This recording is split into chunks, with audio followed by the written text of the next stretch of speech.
Приветствую вас, дорогие ребята! Мы снова встречаемся с вами на уроке по курсу «Человек и общество». И его проведу вам я, Лавринова Екатерина Вадимовна. На прошлом нашем занятии мы с вами говорили о нравственности, о нравственной личности и о ее качествах. Также изучили очень важное правило. Еще его называют золотым правилом морали. Прежде чем мы перейдем к новой теме, у меня для вас есть задание. Предлагаю вам выполнить следующее упражнение. Называется оно «Крестики-нолики». Совсем как всем нам известная игра, но задача будет несколько иной. Перед вами игровое поле. Зарисуйте его в свои тетради. Каждая ячейка пронумерована.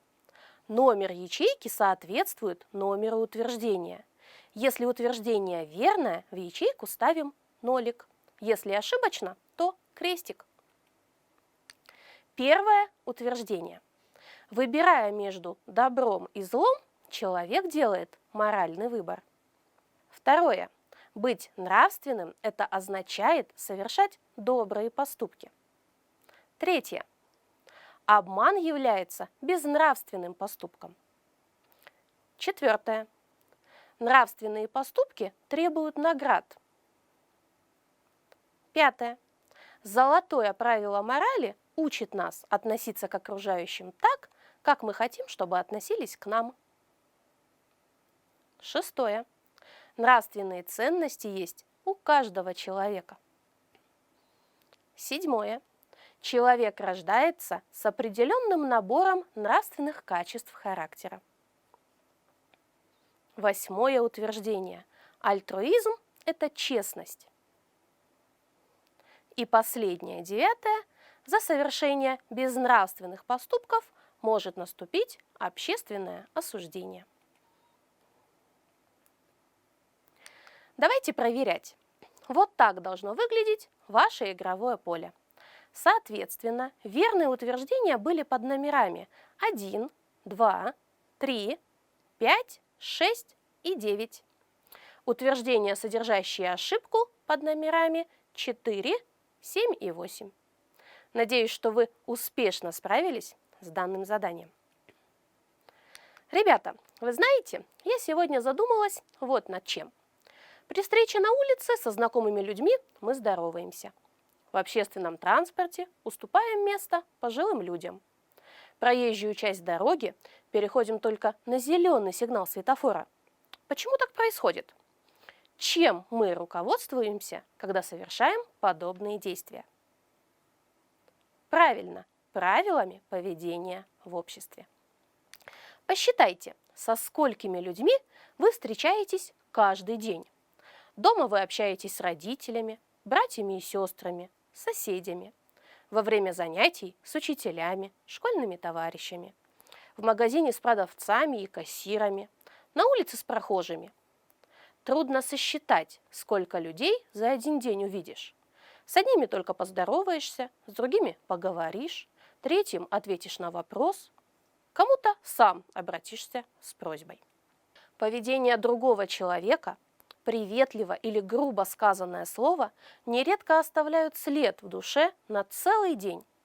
Часто хорошее настроение зависит от того, оказали ли человеку внимание, были ли с ним приветливы, доброжелательны при общении.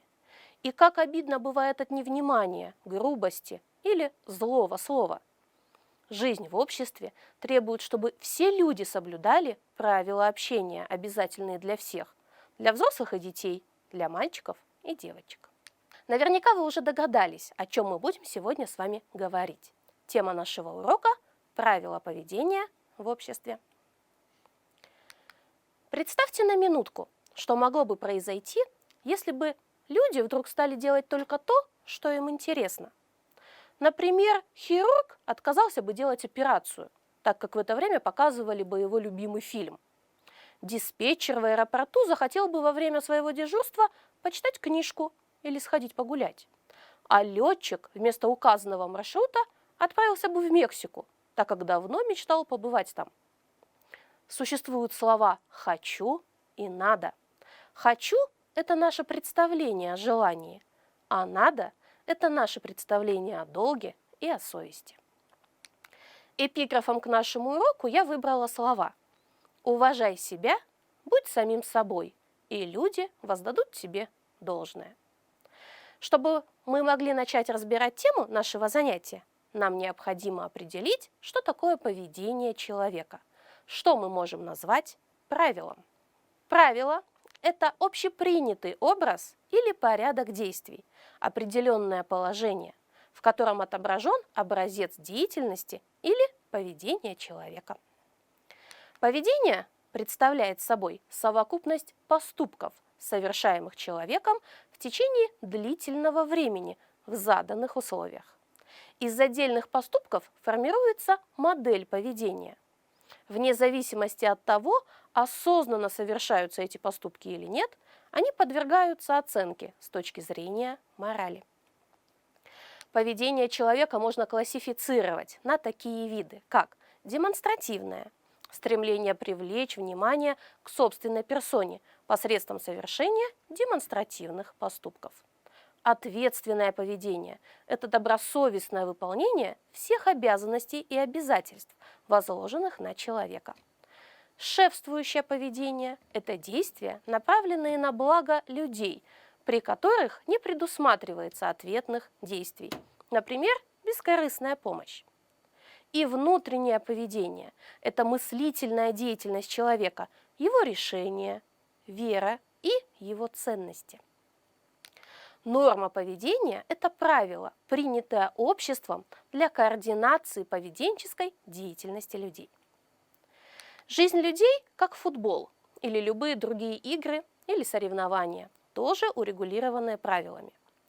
С древних времен люди поняли, что произвол, игнорирование интересов других ведет к конфликтам, опасным для существования рода, племени, народа или общества в целом.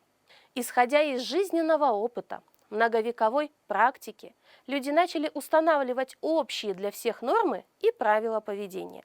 Они стали подчиняться общим правилам и осуждали тех, кто их нарушал.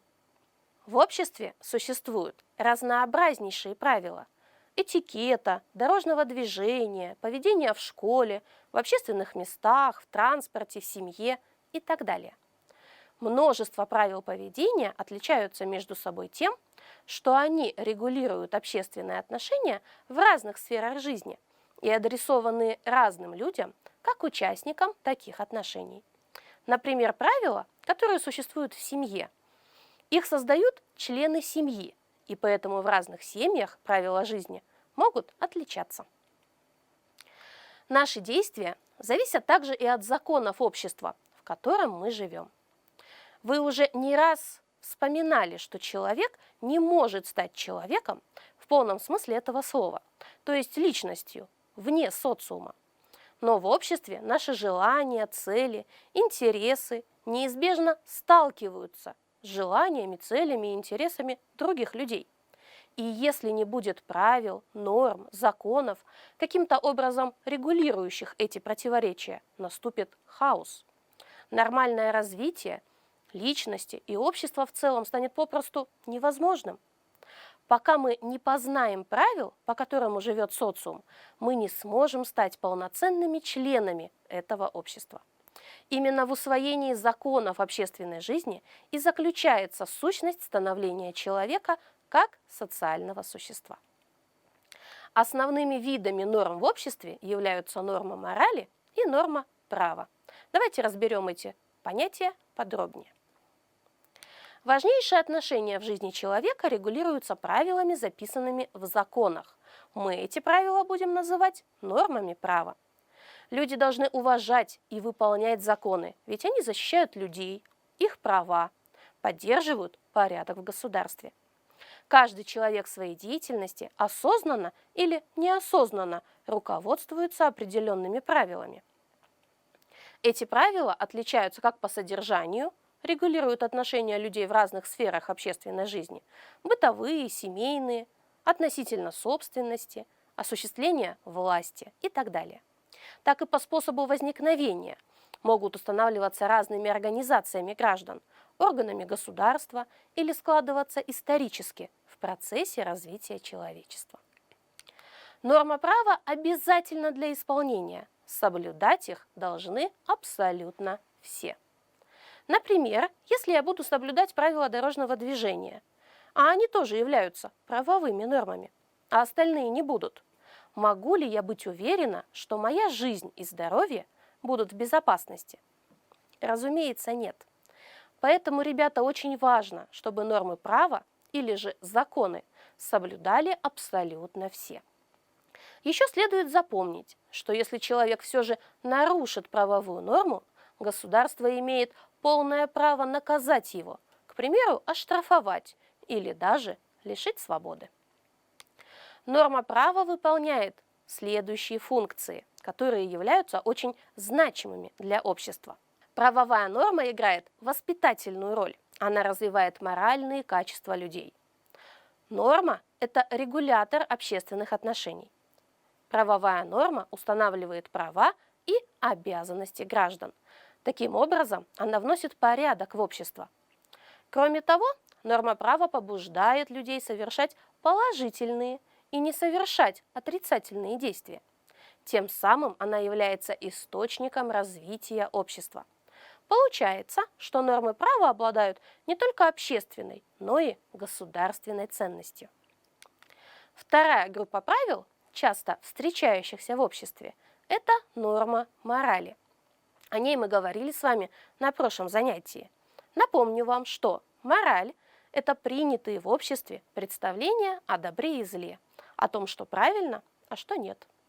Умение отличать хорошее от плохого проявляется в поступках и мыслях, как отдельных людей в частности, так и человеческих объединений в целом. Впервые слово «мораль» было упомянуто древнегреческим философом Цицероном. Слово произошло от греческого «морес», что в переводе означает «общепринятые традиции». Насколько гармонично человек сможет существовать в том или ином обществе, это именно то, что определяет мораль. Она отнюдь не универсальна, а формируется под воздействием исторических фактов, традиционных ценностей того или иного народа. С течением времени понятия морали становятся диаметрально противоположными. В Средневековье осудили бы стремление наших современников к богатству. Сегодня же считается, что чем больше богатых людей в обществе, тем оно благополучнее. Мораль определяет качество отношений, очерчивая рамки для добра и зла, плохих и хороших поступков. Для всех на планете живущих существ я верю в закон сохранения веществ. Ничто не проходит бесследно. И значит, добро – это то вещество, уж если ты ближнему даришь его, к тебе возвратится ответно. Нормы морали не являются обязательными для выполнения. В законе, либо в других письменных источниках они не закреплены.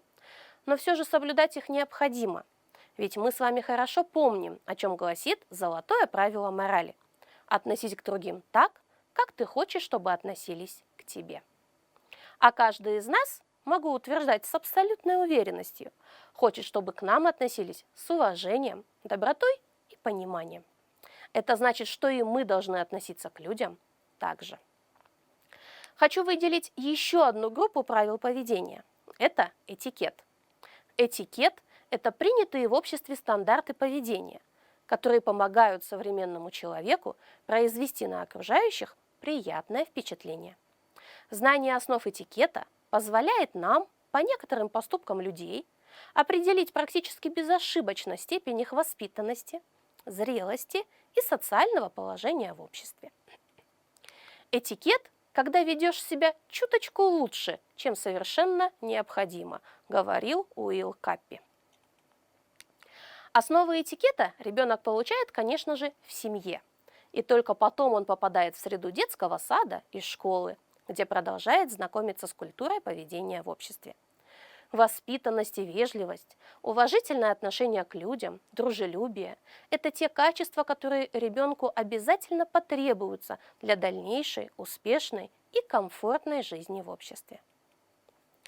Если мы видим, что в парке во все горло кричит малыш 4 лет, В принципе, в этом нет ничего страшного, и при правильном подходе его можно отучить от этого. Если же горланит подросток, это как минимум настораживает. Что уж говорить о сквернословии, курении и драках. В итоге такое поведение может привести к одиночеству и к проблемам с законом, ведь от хулиганства до преступлений рукой подать. Обучение должно начинаться с первых лет жизни ребенка, так как этот аспект воспитания не менее важен, чем физическое и интеллектуальное развитие. Малыш впитывает все необычайно быстро, поэтому пусть это будут хорошие манеры, чем плохие привычки. Зародился этикет во Франции. На одном из пышных и изысканных приемов у короля Людовика XIV гостям вручили карточки с перечислением некоторых требуемых от них правил поведения. От французского названия карточек «этикеток» и произошло слово «этикет», вошедшее впоследствии в языки многих стран. Этикет – это воспитанность, хорошие манеры, умение вести себя в обществе. Итак, ребята, подводя краткое резюме сегодняшнего занятия, можно отметить, что ни один человек в своей жизни не избежал напоминаний или указаний о том, что надо уметь себя вести. Это говорят родители дома, учителя в школе, взрослые на улице. И, как правило, эти замечания делаются за то, что вовремя не сказал «здравствуйте», «спасибо», «пожалуйста» или «извините». Выходит, что если вовремя научиться вставлять эти 3-4 волшебных слова, то действительно человек умеет себя вести. Но тогда откуда в нашей жизни столько проблем, недоразумений, конфликтов? Почему люди не всегда понимают друг друга? Накормить голодного ребенка, уступить старику место в автобусе, перевести старушку через улицу, хорошо работать, быть обходительным и так далее. Все это очень просто для любого человека, но очень трудно для всех сразу. Вот поэтому нужно начинать с себя, с воспитания в самом себе, вежливости, приветливости, умения сохранять достоинство, не навязываться другим со своими огорчениями, не портить настроение другим, всегда быть ровным в обращении с окружающими людьми. Сегодня на уроке мы с вами познакомились с такими понятиями, как норма права. Это общеобязательное правило поведения, устанавливаемое государством и записанное в законе. Норма морали – это нигде не записанное правило поведения в обществе, основанное на понимании добра и зла. А также этикет – это принятые в обществе стандарты поведения, которые помогают современному человеку произвести на окружающих приятное впечатление. Все эти категории играют большое значение в нашей жизни. На этом наш урок подошел к концу. Всем спасибо за внимание и до новых встреч!